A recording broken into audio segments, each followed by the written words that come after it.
Good afternoon. It's Monday, the 31st of March 2014, just after 1 o'clock. Welcome to UK Column News. I'm your host this afternoon, Brian Gerrish. With me in the studio, Mike Robinson. Afternoon.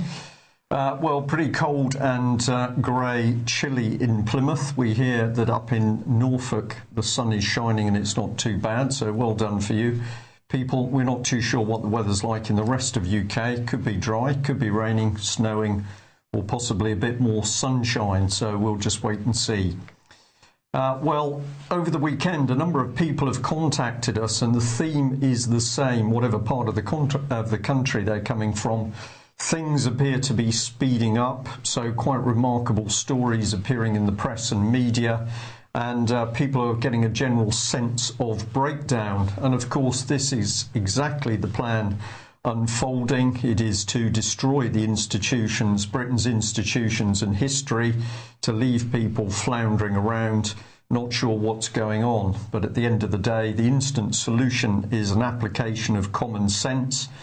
So if you think what you're looking at is wrong or ridiculous, you can be sure it's part of the government's programme. And the BBC, of course, a valued vehicle for spreading propaganda and disinformation. So over to you, Mike. Well, we have to thank Adrian Waller from Sovereign Independent for the tip-off on this. They have an article up on it discussing this. This is an article from the BBC website published on Friday. It's about the continuing search for the magically disappearing Malaysian aircraft. And at the start of the video report, they show this aircraft, which is identified as a search aircraft, and they don't say what type of search aircraft or who it's a search aircraft for, but they say it's a search aircraft. Well, you can see clearly the markings on it, JA800A, and you can also see a nice bulge underneath, which I guess is a radar dome of some kind. And in fact, this is the aircraft here. It is. You can also see the radar bulge on that as well. That is the exact aircraft that they showed at the beginning of their little video clip in that article, and it's in fact a Japanese Coast Guard Gulfstream aircraft. But of course, this isn't how it was being presented on the BBC News article. It was being presented as well, as we'll see, because they show some interior shots. It was being presented as and in this case, an Australian Air Force aircraft. So they show the outside of this aircraft, and they then imply that they're now on board the same aircraft. In fact, it wasn't the same aircraft at all. As I say, they don't say at the start of the report that the aircraft is Australian, but they do imply that the inside and the outs are the same. But what fascinated me was this little section of video here, which will start playing in just 1 second. This is the point that Adrian Waller was highlighting. Let's not miss it. There you go. Right. So what on earth was going on there? You need to watch. If you were watching carefully, you will have seen from this still from it that the hose is actually coming out from it's actually embedded in the wing, Brian. Yeah. So it is a nozzle of some kind. It is spraying something. It is embedded in the wing of the Coast Guard search aircraft.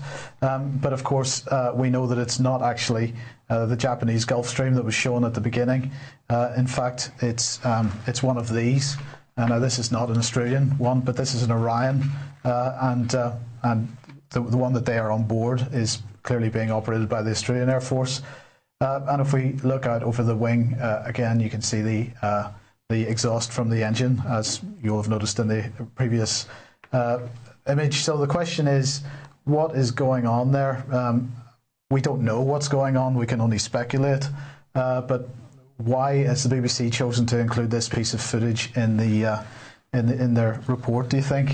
Are they using the missing aircraft as an excuse for some kind of wholesale spraying operation in the Southeast Asian seas? Or has this been put in as something for us to see and pick up? What we do know, and somebody's just posted it at the moment, that the BBC's cutting and pasting images in order to just sort of build up a general propaganda piece on what's happening. Well, they imply in the video that that they were there, that they were on board, and so on. But I think I agree. What they seem to have been doing is cutting and pasting stock footage in order to create a report, which isn't necessarily true. And we've seen this in other BBC formats, not just news formats, but we've got the scandal over whether natural history programming was actually photographs of natural history in the wild, or whether it was taken in a zoo, for example. This is exactly the same type of thing. My view of this is that they're kind of dripping out the idea of geoengineering to people, just dripping it out slowly, nudging people to the idea that it's almost a form of disclosure, isn't it? And they put this kind of stuff in to gauge the reaction of how well they're doing with their program of informing people. And probably we can say here that, of course, there's controversy growing steadily over film footage that the BBC said it shot in Syria to do with the chemical attacks, and in particular an attack on a school. This is getting quite interesting. We understand that some of the doctors basically that were involved in the incident have been speaking to the BBC's legal team over accusations made on Russia Today that film footage had been doctored and was not accurate. So we'll cover more on that in due course, but what we're clearly seeing now, of course, is the BBC simply creating its own media. And as we've been pointing out now over a number of weeks, if you really want to understand the BBC, don't look at BBC Public Services, look at the BBC's charity Media Action and ask just exactly what are they doing using government and public money in order to train journalists in many of the unstable countries in the world. So we can be sure you can't trust the BBC. But the weather is getting more and more interesting. Well, indeed. So in the meantime, while they're apparently spraying things out of nozzles coming out of the wings of aircraft, we've got this kind of nonsense here. The United Nations IPCC report shows conclusively that man-made climate change is happening. We must rebuild the consensus to tackle it. There's a certain amount of desperation in this because they've lost so much of the momentum behind the global warming scam that they have had to effectively give it a reboot, as they like to say these days, and relaunched it with a new report. A reset, maybe. Possibly. Well, here's the Guardian's coverage of it. IPCC report, climate change a threat to security, food and humankind. And they reinforce that idea with another article, climate change already affecting food supply, according to the United Nations. Now, at the bottom line here, of course, is that they're trying to convince us that the effects of their corporatized agricultural policy are in fact global warming in action. The dying bees, flooding, drought.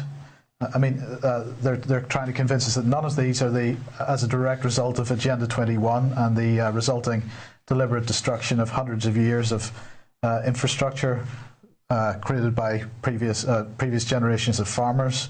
They're telling us it's all global warming, and as a result, we have to do more to destroy even more of our infrastructure, roll back the effects of human development, and make sure that the effects of global warming are mitigated as a result. So I think we should be labelling this for what it really is, Brian, and that is genocide. Yes. Quite simply. Yes. Well, we're going to come on to a different topic in a minute, but we've got the same theme of what has actually been done to millions of people across the world. So the picture is steadily growing. And of course, whilst we're distracted with the nonsense from the BBC, at home, well, what is this, do you think? Well, I have to thank Alex for this, actually, and I also forgot to thank Alex for identifying the Orion aircraft in the first report as well. Same Alex, and really, he was a little surprised that effectively what the Liberal Democrats are doing here is selling Nick Clegg. Yes. Because you get to make a donation, and if you make a donation, your name is put in a pot and drawn out of a hat or whatever you want to say, and you get to meet Nick on Wednesday after perhaps after the second Nick v Nigel debate, Nick won't be in the mood for meeting anybody, but you may be a bit sad and depressed. But well, a nice little bit of applied psychology there. That of course Nick's got stronger and fairer stamped on the image in front of him, so there's no messing around with people's minds there. Yeah, if you watch, of course, Clegg running away from Bill Maloney outside Parliament on Budget Day, you get a real measure of the man. What was the topic? Well, it was Bill Maloney simply asking Nick Clegg, you've been told 4 years ago about institutional paedophiles. What are you going to do about it? What have you done about it? What did Nick Clegg do about it? He ran away. I think we're going to be seeing why. But is that Euro debate important? Well, we just like to remind people of this Telegraph article going way back to the 7th of March 2001, in which it was reporting that the EU courts had decided that they were entitled to sack Bernard Connolly, a British economist dismissed in 1995 for writing a critique of European monetary integration entitled The Rotten Heart of Europe. So there we are, 13 years ago, he was pointing out the disaster that was going to unfold by getting involved in the euro, and what have we seen exploding across Europe, but absolute disaster as the result of the European Euro project. But have a look at what the EU thinks. The ruling stated that the Commission could restrict dissent in order to protect the rights of others and punish individuals who damage the institution's image and reputation. The case has wider implications for free speech that could extend to EU citizens who do not work for the Brussels bureaucracy.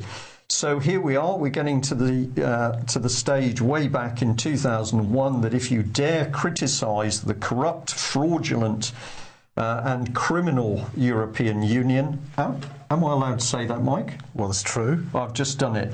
And you're likely to be picked up and locked away because you simply can't criticise criminals because it's unfair. So we'll finish the thing. The court called the Connolly book aggressive, derogatory and insulting, and it took particular umbrage at the author's suggestion that economic and monetary union was a threat to democracy, freedom and ultimately peace. So the European Union still not produced a set of fully audited and signed off accounts after 18 years. And Nick Clegg, the man who has successfully covered up the abuse of women in his party, is now going to debate that we should get further into the European Union model. It's a tad worrying in colloquial English, and probably the time's come for Mr. Clegg to be replaced. Well, if it's bad with the Lib Dems, just have a look at what's starting to emerge again in the Tory party. The Sun on Sunday, top Tory quits in rent boy scandal. But of course, this is not a totally accurate headline, as we shall see. The Mirror's picked up on this story. So we've got Mark Menzies, 42, quitting his post as Parliamentary Private Secretary after a Sunday Mirror investigation by Matthew Drake in Sao Paulo. So according to the article, he's quit, but actually he hasn't, because he's going to stay in his constituency, presumably with the full backing of David Cameron. Well, it all looks good, doesn't it? Quits in drugs and rent boy scandal. But of course, we know that in today's politics, it's quite acceptable to sniff a few drugs and have a few rent boys, because that's what normal people do in politics. And let's have a look at what was said. The Sunday Mirror yesterday presented Mr. Menzies with a series of claims and questions. At 7 p.m, the Prime Minister's official spokesman issued a statement from the MP confirming he was standing down from his unpaid role as PPS. Mr. Menzies said a number of these allegations are not true, and I look forward to setting the record straight in due course. We look forward to that as well, Mr. Menzies. It's believed he will continue to represent his constituency, which he holds with a majority of 13,000. Surprisingly, the same number of tons of chemical weapons apparently held in Syria. Another amazing coincidence. But credit should go to Exaro because they've been doing a lot of work behind the scenes. And there's another story waiting to unfold here to do with a videotape of paedophiles that has come out of Amsterdam. And basically this tape is explosive because in it is a Tory cabinet minister. Many names at the moment are drifting around the internet, but of course we certainly can't repeat any of those. But it is known to us that this level of evidence is now available to police, Fernbridge and Yewtree, but we are still waiting for the police to take full and proper action on the known paedophiles within Westminster. So if you're an overseas viewer or listener, do not be under any illusion that we are now living in Britain 2014, one of the most corrupt countries in the world, with the added so-called advantage that, of course, we can tell other countries, Iraq, Afghanistan, Libya, Syria, and now Russia, how to run their affairs. If you're not very happy with this, please write in to David Cameron, who no doubt will be sticking by his disgraced colleague. And the Mail's got this summed up because they've produced an article which clearly shows that they're very proud that London has now become capital and home to 67 billionaires. And they're crowing that there's only 25 billionaires living in Paris. So London is definitely doing better, presumably attracting people with obscene wealth. And we just like to remind you what we're really talking about. Actually, the background picture is one of the many houses owned by one of the many billionaires. What are we really talking about? Well, we are proud to have these people living in London, whilst the man's starving on the street, of course.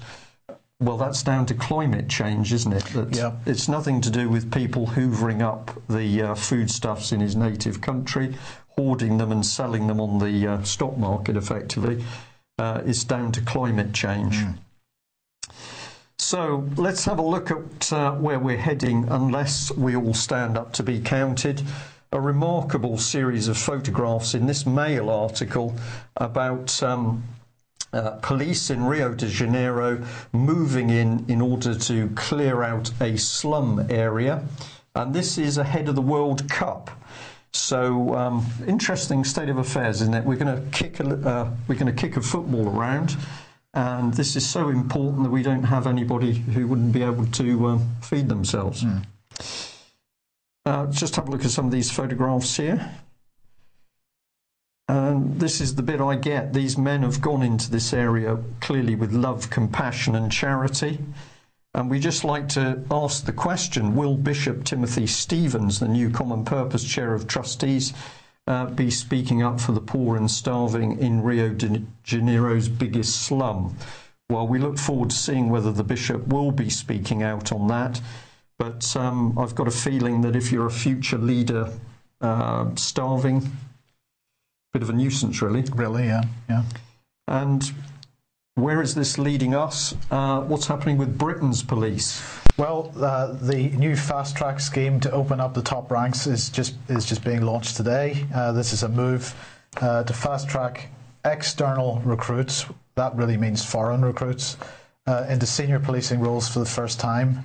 There's also going to be a second fast track scheme for graduate recruits, which is going to enable them to go from nothing to inspector rank level. Inspector rank within 3 years, and earn something like £47,000 in the process per year. Cameron said the move will make the police more open and diverse. The BBC here reporting that for 180 years the normal way to enter the police has been to join as a constable and rise up the ranks. The rank of chief constable is to be opened up to applicants from overseas.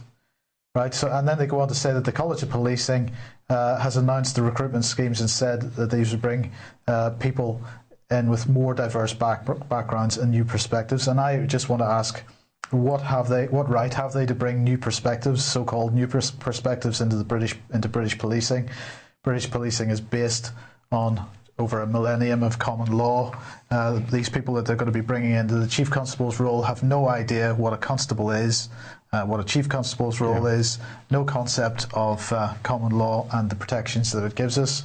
And this is just another level of bringing in the European guilty until proven innocent system into this country. And of course, no empathy on behalf of these Chief Constables for the kind of issues that people in Britain face. Yeah, so there's no bond between the police force and local people. You can have somebody of a completely different culture and nationality. They're just doing things. So presumably if you come from one of the tougher East European countries where there is fraud and corruption, knife crime on a scale that we haven't yet seen on the streets of Britain, that's normal, so they apply policing in that direction. Yeah. Well, if the police are being taken apart quite quickly, we'll just come back to the church. We couldn't resist this picture. Two flowers, I think I'm going to say, two pretty flowers.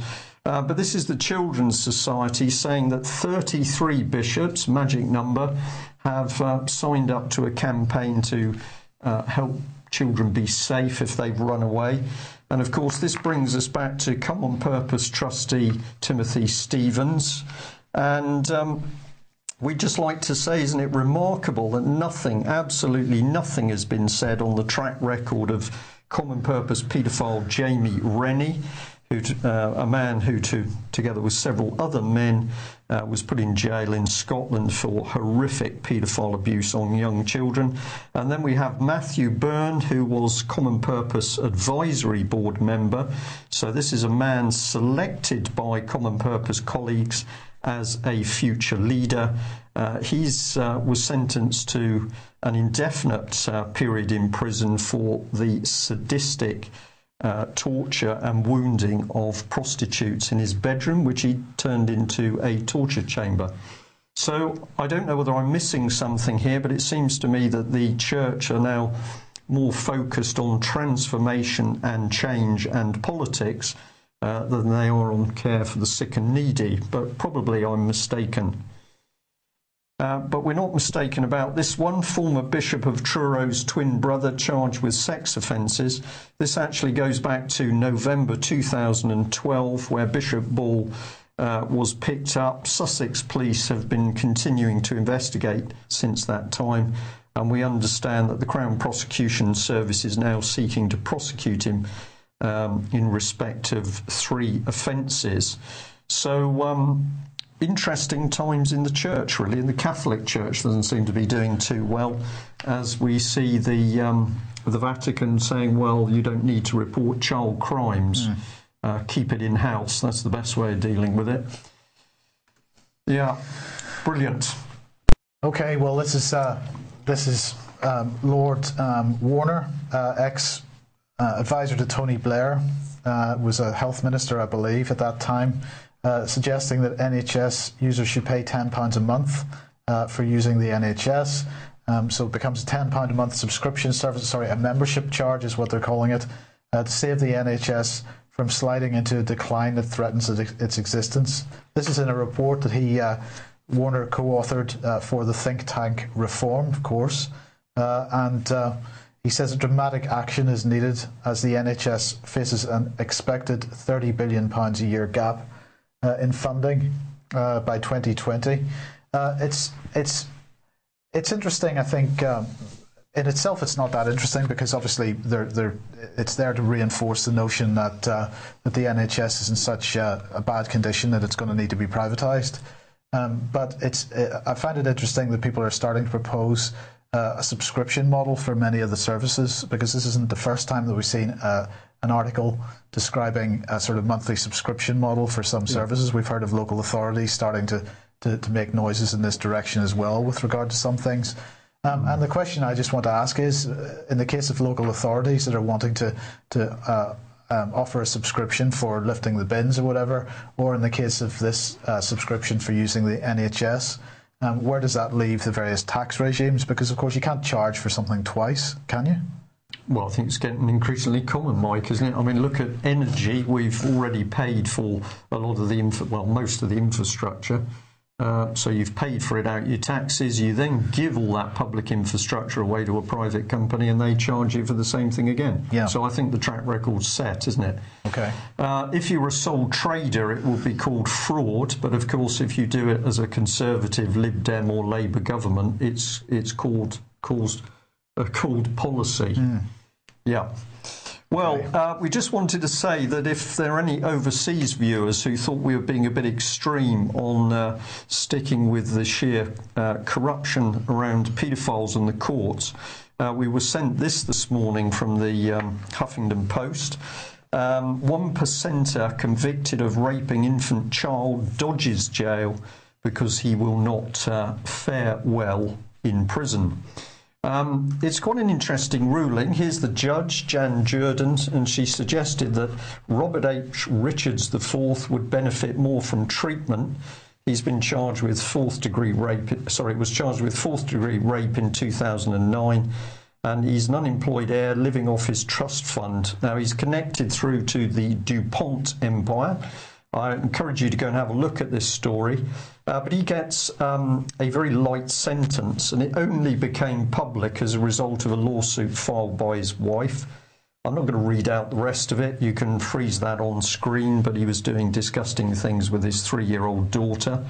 And there he is. Richards is the great-grandson of the DuPont family, patriarch Irene DuPont, a chemical baron.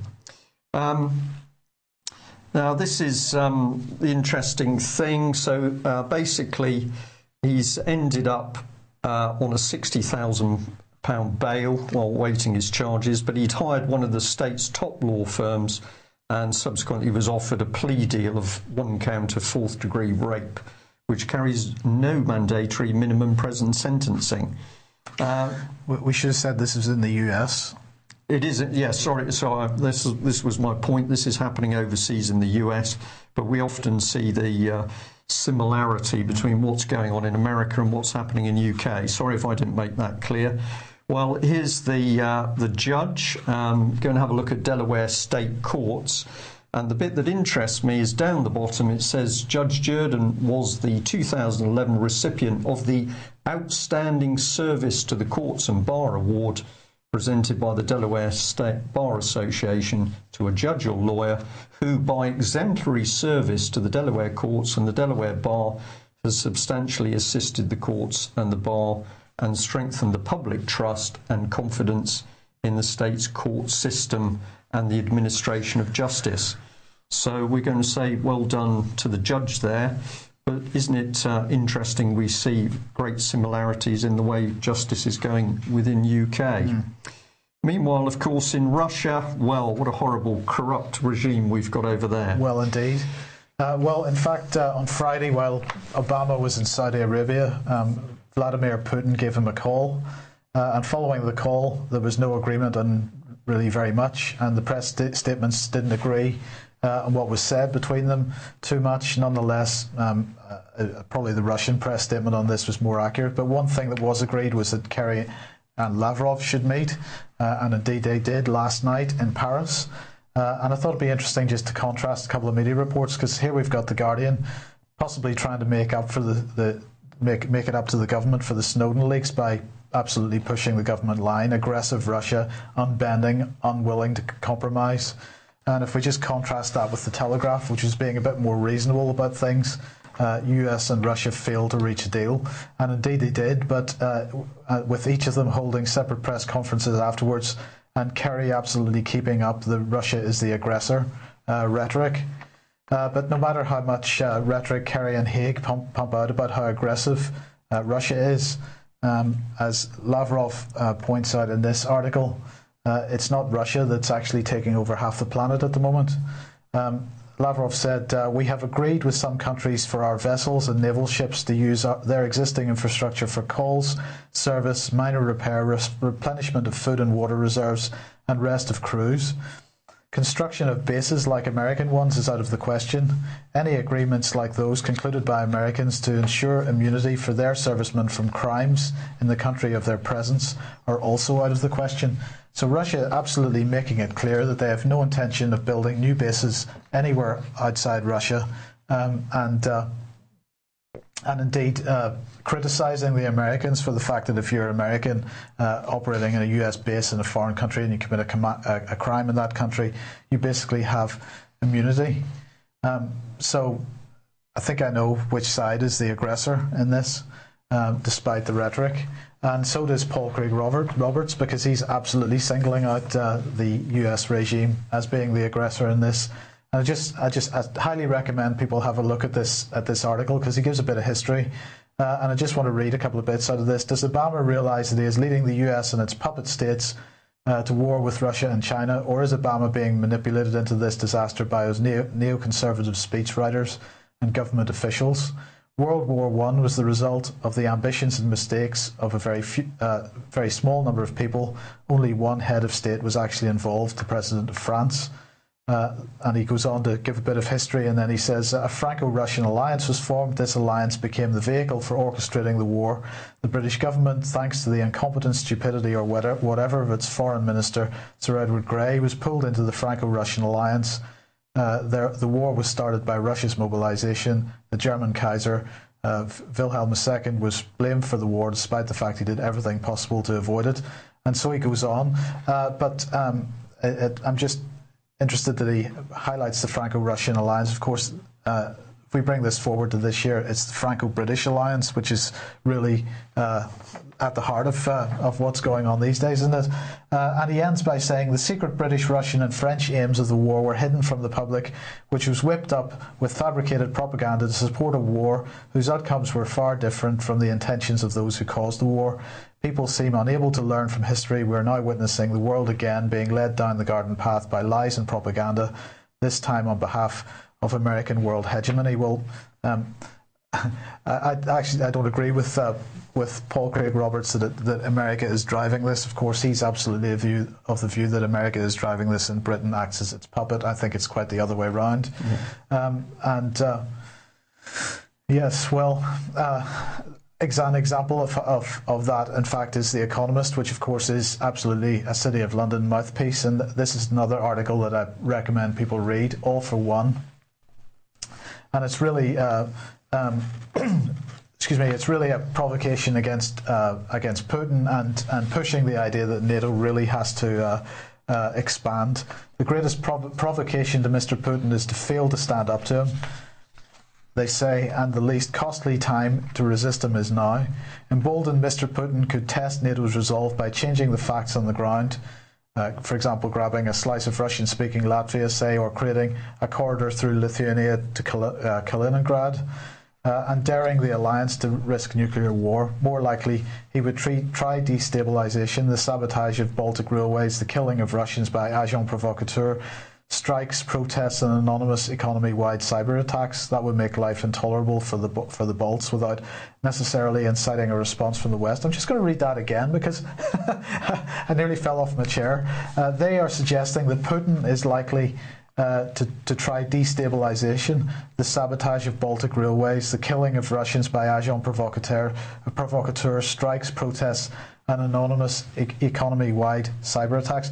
These are exactly what Britain and the EU has been doing in the Ukraine. It's exactly what Britain and the US has been doing in Syria. It's exactly what we did in many of the Arabic countries around the Arab Spring. Which is why the economists can just run them off, of course, because they know perfectly well what the tactics are because they're doing them. Absolutely, but it's the arrogance, the sheer barefaced arrogance of it, isn't it? It's staggering. And they finish the article by saying, with its difficult mission in Afghanistan drawing to a close, NATO has been looking for a purpose. Poor old NATO, it's pretty much done and dusted in Iraq and Afghanistan, job done, and they really don't know what to do with themselves next. So they're going to attack Russia, and Mr. Putin has given it one, is what they're saying here. If the leaders of NATO countries can show they understand that, then all of Europe will be safer. I'm not quite sure how they reached that conclusion, but anyway, read that article. And if you're as incensed by it as I am, then perhaps we should be. There should be quite a bit more commentary on what we think of The Economist. We're approaching the loss for words part again. The trouble is, it's getting increasingly difficult to report the news because it's becoming so obvious what is going on that we have a criminal cabal operating out of the City of London. Where's the power? Well, obviously it's with the money. Well, 67 billionaires, we're proud of that. That's the tip of the iceberg for the money in the international banking system, and you've got puppets, Cameron and Obama, going out there on the ground to do what they want. It is pretty obvious, isn't it? Apparently not to The Guardian, The Economist, though. Well, just as a final point on Russia and the Ukraine, for all the shouting about oligarchs in Ukraine and oligarchs in Russia, the list of potential presidential candidates has been published, and it's just amusing to have a look at how many oligarchs there are on that list. Well, it's only right, because if they're wealthy, they're clearly future leaders, and we should bow down to them. Well, interesting little article here from Cornwall Community News, which we'd encourage people to go and have a look at. And Cornish dads bid to kill SS official. And it's a story about former South Crofty mining engineer Christopher Hines Randall. He'd got no previous criminal record, but he'd given up after two years of fighting Truro's secret family courts. He'd lost his children, he'd lost his house. He was just fed up with the fact that he was in a merry-go-round of the secret family courts, and eventually in a conversation with a friend he said he was going to do something about it, and he was proposing to blow up one of the psychiatrists and one of the social workers. But a fascinating report by Cornwall Community News, and I'm going to encourage people to read it, but to be discerning in what you read, because they describe some interesting things. After 21 months battling to see his children, the 54-year-old decided to execute biblical justice. And later goes on to say the bloodthirsty scheme also constituted the murder of his ex-wife and her mother. So there's no other mention of religion, but we introduce the idea that we have somebody who's clearly destabilised. He's going to try and kill other people by blowing them up, and this seems to have a biblical connection. The article then goes on to apply some pretty reasonable criticism to the family courts, how secret they are, lack of justice. It gives the interesting statistic that the family courts take 200 children from their fathers every day. And later on in the article there's a link through to Fathers for Justice, which you might also like to have a look at, and in particular have a look at the quality of the people who are interfacing with David Cameron and Nick Clegg. But what is of particular interest to us is the fact that it goes on to say that people could take action.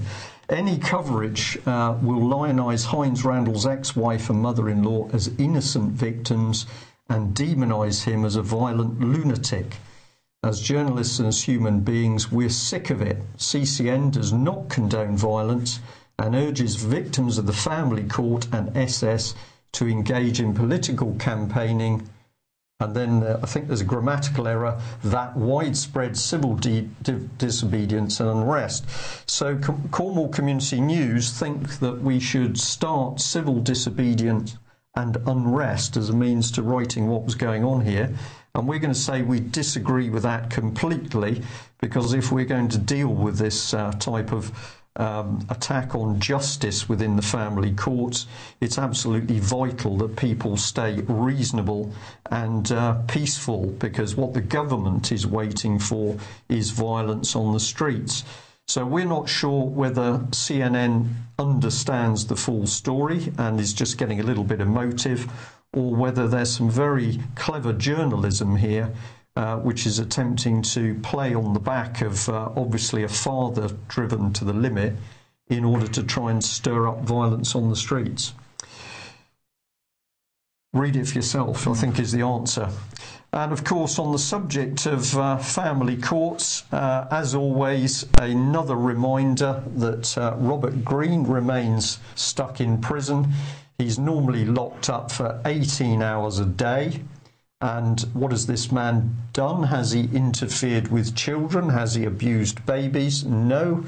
What he has done is campaigned to get Grampian police, as they were, to do their job and fully investigate the allegations made by Holly Gregg that she was abused. But of course, because she named people within the legal system in Scotland, we've got this very brave man still in prison on remand, with his appeals rejected by sheriffs who've previously been involved in the withholding of his personal evidence from an earlier police raid.